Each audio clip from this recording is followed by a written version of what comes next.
क्या किसी ने आपके साथ कभी कुछ गलत किया है? अगर हाँ, तो ये कहानी आप ही के लिए।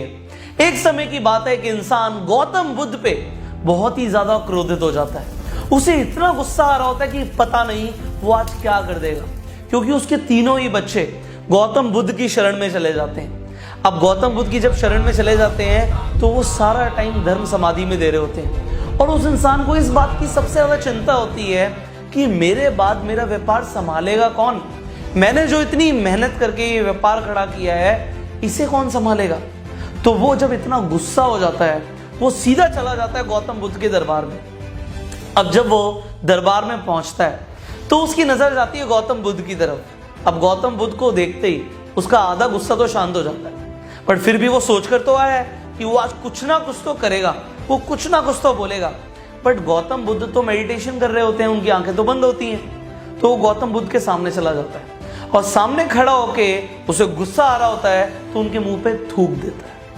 अब उसने तो गौतम बुद्ध के मुंह पे थूक दिया, बट आसपास के जो शिष्य होते हैं वो एकदम से आंख बबूला हो जाते हैं कि हमारे गुरु के मुंह पे थूक दिया, ये कौन सा आदमी आ गया यहाँ पे जो इतनी बड़ी हरकत कर सकता है। अब गौतम बुद्ध धीरे धीरे आंखें खोलते हैं और वो कुछ भी रिएक्शन नहीं देते, इसकी जगह वो स्माइल कर रहे होते हैं। अब वो क्या देखता है? गौतम बुद्ध का मुस्कुराता हुआ चेहरा। अब उसे इंतजार होता है, भाई अगर कोई भी इंसान कुछ गलत करेगा, किसी को कुछ बोलेगा, खरी खोटी सुनाएगा, तो वो इंसान भी इंतजार करेगा ना कि सामने वाला भी कुछ बोलेगा। पर गौतम बुद्ध तो कुछ भी नहीं बोलते, और शिष्यों की भी ये मजाल नहीं है कि वो गौतम बुद्ध के सामने किसी के लिए गुस्सा कर सके। तो होता क्या है कि वो इंसान सोचता है कि कोई कुछ बोलेगा, कोई कुछ बोलेगा, पर जब कोई कुछ बोलता ही नहीं है और गौतम बुद्ध मुस्कुरा रहे होते हैं, वो गुस्से में वहां से चला जाता है, वो अपने घर आ जाता है। अब घर आने के बाद उसके दिमाग में सिर्फ गौतम बुद्ध का स्माइलिंग चेहरा ही रिवॉल्व कर रहा होता है। गौतम बुद्ध का मुस्कुराता हुआ चेहरा ही घूम रहा है दिमाग में, और कुछ नहीं चल रहा। और जब रात होती है उसे नींद नहीं आती। अब उसे रियलाइजेशन होना शुरू होता है कि मैंने आज जरूर कोई बहुत बड़ा अपराध कर दिया है। वो तो एक महात्मा है और मैंने महात्मा के मुंह पे थूक दिया। उसे जब ये रियलाइजेशन होती है, वो सोचता है अगली सुबह होते ही मैं गौतम बुद्ध के दरबार में जाऊंगा और उनके पैरों में गिर जाऊंगा और माफी मांग लूंगा। और वो बिल्कुल ऐसा ही करता है। अगली सुबह जब वो वहां पे पहुंचता है और गौतम बुद्ध से माफी मांग रहा होता है पैरों में गिर के, गौतम बुद्ध दोबारा आंखें खोलते हैं, पर वो अब जो बोलते हैं सारे शिष्य हैरान हो जाते हैं कि गौतम बुद्ध ने ऐसा कैसे बोल दिया। गौतम बुद्ध बोलते हैं कि भाई मैं तुझे माफ नहीं कर सकता। अब वो इंसान बोलता है, प्रभु मुझसे बहुत बड़ी गलती हो गई, मुझे माफ कर दीजिए, मुझे पूरी जिंदगी पछतावा रहेगा इस बात का, आप कृपया करके मुझे माफ कर दीजिए। गौतम बुद्ध दोबारा बोलते हैं, अरे भाई मैं तुझे माफ नहीं कर सकता, बोल दिया ना नहीं कर सकता माफ। अब वो इंसान सोचता है मैंने इतना बड़ा अपराध कर दिया कि अब ये महात्मा मुझे माफ भी नहीं कर सकते।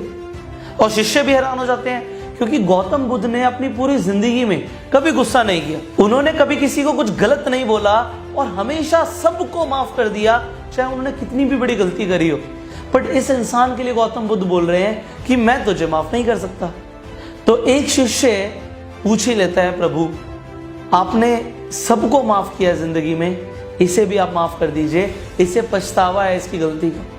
तो गौतम बुद्ध बोलते हैं कि भाई मैं इसे कैसे माफ कर सकता हूं, जब इसने कुछ गलत किया ही नहीं है तो किस बात की माफी। अब वो इंसान बोलता है, अरे प्रभु मैं कल आया था यहाँ पर आपके दरबार में जब आप मेडिटेशन में थे, और मुझसे बहुत बड़ी गलती हो गई कि मैंने गुस्से में आपके मुंह पे थूक दिया। तो गौतम बुद्ध बोलते हैं, भाई फिलहाल तो वो इंसान मुझे नहीं दिख रहा है, जब वो इंसान मेरे सामने आएगा तो मैं उसे बोल दूंगा कोई आया था माफी मांगने तुम्हारे लिए। अब वो इंसान हैरान हो जाता है कि मैंने इतनी बड़ी गलती करी और गौतम बुद्ध बोल रहे हैं कि मैंने कुछ किया ही नहीं। अब गौतम बुद्ध बोलते हैं, आज जो इंसान मेरे सामने आया है उसने कुछ गलत नहीं किया, जो इंसान जिसने गलत किया था वो जा चुका है। जब वो इंसान मुझे मिलेगा तो मैं बोल दूंगा कि कोई इंसान आया था तुम्हारे लिए माफी मांगने। अब वो जो इंसान जिसने थूका होता है मुंह पे, वो इतना हैरान हो जाता है कि गौतम बुद्ध ने उसे जब माफ किया तो उसकी गलती का एहसास भी नहीं कराया उसे। क्या हम भी अपनी जिंदगी में लोगों को इस तरह माफ करते हैं? बिल्कुल नहीं। जब हम किसी को माफ करते हैं तो हम बोलते हैं जा माफ किया मैंने तुझे, हम एहसान दिखाते हैं। बट अगर आप माफ करना सीखें तो सीखिए गौतम बुद्ध की तरह कि किसी ने गलती करी और उस चीज का पछतावा वो उसे करवा भी नहीं रहे। बट हम अगर सामने वाले को रियलाइज कराते हैं तूने कुछ गलत किया था बट मैंने तुझे माफ कर दिया, तूने कुछ गलत किया था मैंने तुझे माफ कर दिया, तो इसमें ना सिर्फ हम सामने वाले को परेशान कर रहे हैं, हम यहां पर भी उसकी गलती को बार बार दोहरा रहे हैं, जिससे परेशान हम खुद ही हो जाएंगे। माइंड को काम रखना सीखिए, खाली रखिए इसे। अगर आप नेगेटिविटी से इसे भर देंगे तो आपकी जिंदगी नेगेटिव हो जाएगी एंड फिर आपकी जिंदगी में खुशियां नहीं आ सकती। बट खुशी लाने का एक बहुत सरल तरीका है, इसे खाली रखिए और लोगों को माफ कीजिए जैसे गौतम बुद्ध ने किया। सो अगर आप आज से लोगों को माफ करना शुरू करेंगे और अपनी जिंदगी को खूबसूरत बनाने वाले हैं तो नीचे कमेंट जरूर कीजिएगा यस सर, जिसने हमारे साथ गलत किया था हम उसे जरूर माफ करेंगे। फाइनली अगर आपको ये वीडियो अच्छी लगी जल्दी से लाइक कर दीजिए। इस वीडियो को आप शेयर कर सकते हैं जिससे और लोग भी माफ करना सीखें। अगर आप इस चैनल पे पहली बार आए हैं सब्सक्राइब जरूर कीजिए, नोटिफिकेशन बेल पे क्लिक कीजिए कि ऐसी एक भी वीडियो आप मिस ना करें। I will see you in the next video. Till that time you go Surf.